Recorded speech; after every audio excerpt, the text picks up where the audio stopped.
Political science chapter 2 का next question है, explain the function of election commission.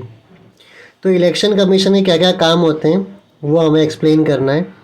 सबसे पहला होता है इलेक्शन कमीशन का काम कि prepare the voter list.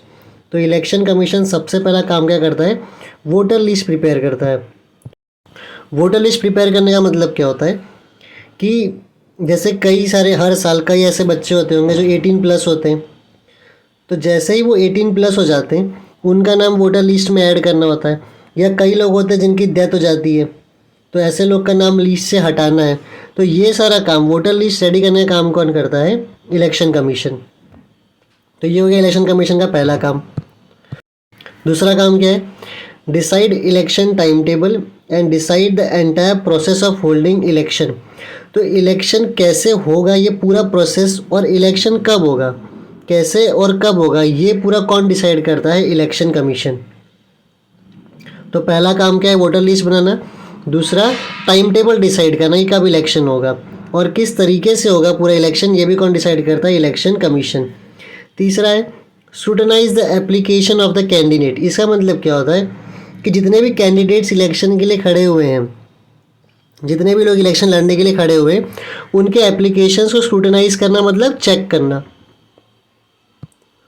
Check करने का मतलब कि देखना कि क्या ये इंसान सही है या नहीं है, इसके ऊपर कोई केस तो बहुत ज़्यादा नहीं है। ये सारी चीज़ें भी कौन चेक करता है, इलेक्शन कमीशन। तो स्क्रूटनाइज करने का मतलब क्या होता है, उन्हें चेक करना। नेक्स्ट क्या है, conduct free and fair election. तो फ्री एंड फेयर इलेक्शन होना चाहिए, हम पहले ही बात कर चुके हैं। फ्री इलेक्शन का मतलब क्या होता है कि जब हम वोट करने जाएं तो हमारे पास सिर्फ फ्रीडम हो कि हम जिसको चाहे उसको वोट कर सके, उससे हम कहते हैं फ्री इलेक्शन। फेयर इलेक्शन मतलब जब वोट की काउंटिंग हो वो सही होनी चाहिए, जो इन्फॉर्मेशन लोगों को मिल रही है वो सही होनी चाहिए। तो ये सब का देख रेख का भी काम किसका होता है, इलेक्शन कमीशन का। Next, give recognition and also derecognize political party. तो कौन सी पार्टी पॉलिटिकल पार्टी बन सकती है, कौन सी पॉलिटिकल पार्टी या पॉलिटिकल पार्टी नहीं रहेगी, ये भी काम किसका होता है, इलेक्शन कमीशन का। इस चैप्टर 3 में हम पढ़ेंगे नेशनल पार्टी, स्टेट पार्टी।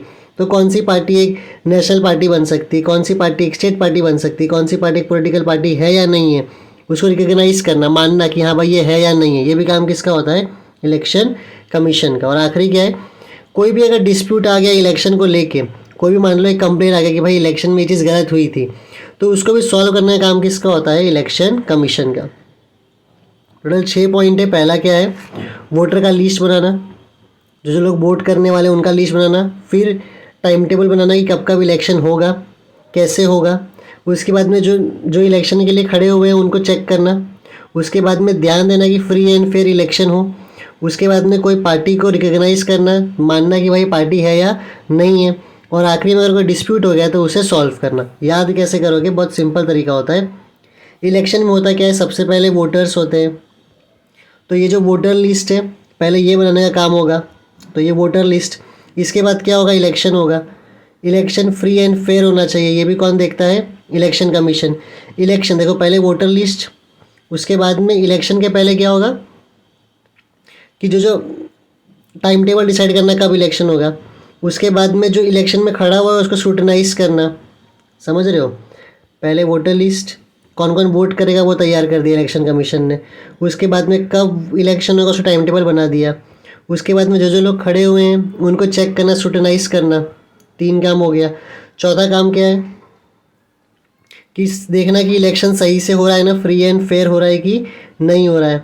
5वां काम क्या है, रिकग्नाइज और डी रिकग्नाइज करना है पॉलिटिकल पार्टी को। और आखिरी काम क्या है, अगर कोई डिस्प्यूट आ गया इलेक्शन को लेकर तो उसको क्या करना है, सॉल्व करना है। तो वोटर लिस्ट, उसके बाद में टाइम टेबल, फिर जो खड़ा हुआ scrutinise, free and fair elections, और उसके बाद में कि रिकग्नाइज और डी रिकग्नाइज करना पॉलिटिकल पार्टी को। और कोई भी इशू अगर आ गया तो उसे क्या करना है, रिजॉल्व करने का काम भी किसका होता है, इलेक्शन कमीशन का। तो बस 6 पॉइंट याद रखना है और तुम्हारा आंसर ये हो जाएगा।